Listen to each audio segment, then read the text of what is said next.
Hi guys! So I'm here ulit sa ating vlog kay Sir.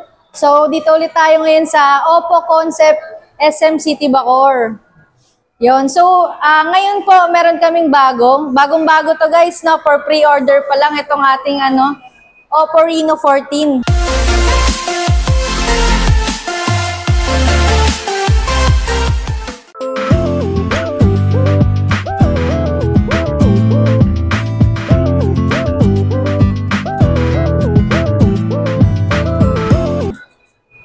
So, ayan siya guys. Kapag nag-pre-order kayo, makakuha kayo ng 2,000 discount. May 1 year Oppo Care kayo para sa liquid damage tsaka broken damage po sa glass. Then, meron tayong Oppo Enco Buds 2 na free. Then, ito yung unit natin.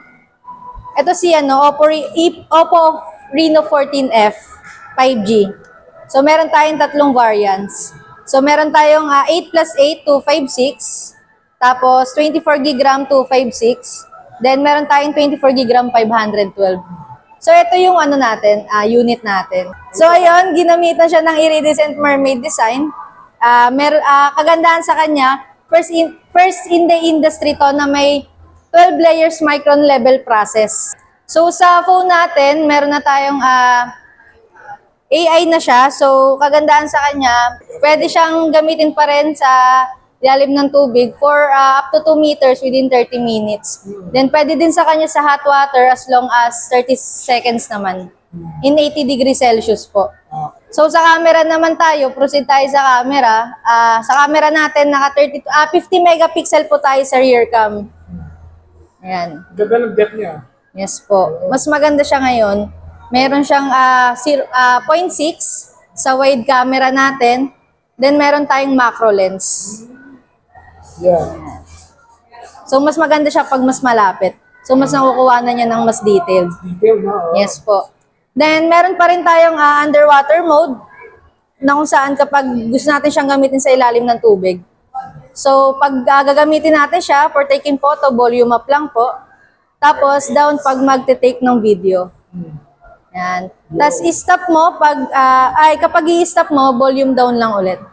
Then hold mo siya for 3 seconds kasi kagandahan kay Reno 14 series po, meron kaming tinatawag dito na unique water drainage system. So yung lahat ng pumasok na tubig, dine-drain niya pababa. Hold mo lang siya for 3 seconds yung power button po para ma-remove yung water na pumasok. Sa video naman natin, kaya niya po up to 1080p 60fps. So mas makakuha ka ng mas stabilized na kuha sa video. Yan. Yeah. Ganda niya, biro niya. Yan. Okay. Then, ayun. Then si Reno 14 po, series natin, meron na din tayong bagong AI sa kanya, which is meron tayong AI Editor 2.0 na meron siyang bago na, ayun, tinatawag namin na AI Perfect Shot tsaka AI Recompose. So, ganun ulit, kapag nag-take ka ng photo, sample, take tayong photo, gawin natin model to. Ayan. So, nag-take ka ng photo, kagandahan sa kanya, sample, may nag-take sa'yo ng photo pero di siya ganun kagaling gumawa ng angle sa picture. So, matutulungan tayo ni AI Recompose. So, si AI Recompose, ang gagawin niya, mas bibigyan ka niya ng mas magandang angle. Mas magandang position sa take mo ng photo. Ayos ah. Yun. Yun. Nilagay niya sa center yung pinaka-ano natin. Pinaka-object natin. Tapos, ayan, pwede mo siyang lagyan ng filter. Then, ayan, pwede ka pang maghanap ng iba pang position. Meron siyang iba't iba. Yes. Okay. Sample, ayan. Take ng photo, nakapikit. Ayan. So, sa kanya, maayos niya yan. So, punta ka lang ulit sa AI Editor, meron tayong AI Perfect Shot. Yung pinakabagong-bago ni Oppo ngayon. Ganun mo. Yan, madedetect niya. Yan, makukuha niya. Ayan. Kung anong gusto mong pagkaayos ng smile. Okay. Ayan sa kanya. Pag dito, ayan, pwede mo ring ayusin. Gusto mo nakaganyan. Ano So, meron siyang choices. Innovation yan, ano? It's very Ito. innovative. So, sa kanya, may pagpipilian ka na hindi basta-basta lang gagawin ni AI. Sa kanya, may choices ka kung anong mas gusto mo para mas maging maganda. Best Ayan siya buy. kanino. Iba mo kanya, no? Tapos, meron na rin tayong ano sa kanya, AI gaming. So, mas pinapabilis niya yung mga gaming mo. So, meron din siyang AI game highlight. So, kagandahan doon, once na nag-play ka ng game, pag inon mo si AI game highlight, sample, naka first blood ka, makukuha na niya yun, mas mabilis ka makakapag-edit. Automatic na yun sa kanya.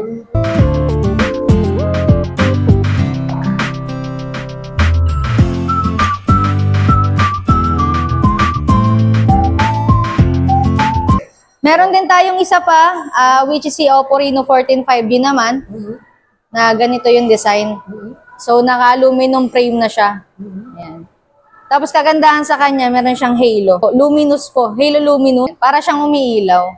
Sa kanya po, naka 50 megapixel po tayo, front and back camera po. Ayan. Hello? Then, sa video natin, kaya niya po 4K 60 FPS po. Mas smooth. Ganon din po sa front.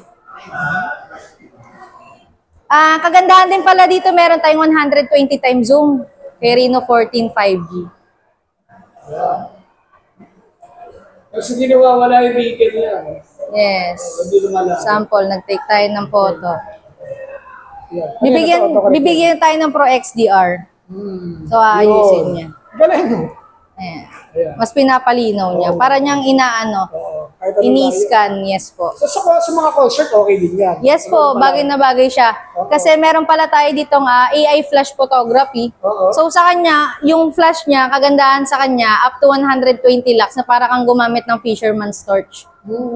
So mas maganda siya, mas detailed yung makukuha niya. Even sa mga night, mga parties, sa mga kuweba, mas maganda yung shots niya. Yun, ito rin yung ano natin, ay isa pang variant na which is si Oppo Reno 14 Pro 5G. Ito yung likod niya. Mas malaki lang siya ng konti kay Reno 14F tsaka 14 5G. Lahat ng meron yun, meron din siya. Then kagandahan pala sa kanilang kay 14 and 14 Pro, meron na tayong eSIM sa kanya. Kasi sa Reno 13 series natin wala pa siyang eSIM. So ito, may eSIM na siya. Then ito, naka 80 watts fast charging. Meron siyang 6,200 na battery. So malaki na yung battery niya. Tapos meron siyang 50 watts wireless AirVolt na fast charge. Ayan. Yun, madalas itanong yung eSIM kung meron. Yun, meron naming eSIM sa Reno 14 5G namin, tsaka dito sa 14 Pro 5G. May yung Reno 40 series lahat yan, may eSIM yan. Yung 14F 5G lang po yung wala. Yung 14F 5G Hindi pa po lang wala. available sa kanya. Sa tatlo nga, yan ang pinakamataas. Yes po, ito yung pinakamataas. Pinakamataas. Ayan. Mas maganda yung camera niya kasi lahat ng camera niya is naka 50 megapixel na. Yan. Even yung mga wide camera, may telephoto niya is naka 50 din. Pinakamalinos sa lahat, napansin ko nga eh. Ayan. Yan. Okay. Tsaka mas malaki siya. Malaki siya. Yun lang naman, pero lahat din ng nagagawa nila 14F 5G, nagagawa din naman niya. Yun nga lang, mas mataas lang yung processor niya. Naka MediaTek Dimensity 8450 siya. 8450. Si 14 5G is naka MediaTek Dimensity 8350. Then ito, naka Qualcomm Snapdragon. Qualcomm Snapdragon. So ayun, kapag gusto nyo mag-pre-order, dito lang, open yung store namin dito sa Oppo Concept SM City Bacoor. Available naman tayo for cash, home credit, credit card po. 12 months, 0 interest yun. Makakuha pa kayo ng mga extra freebies. Yun, bukod dito sa ating freebies kay Oppo.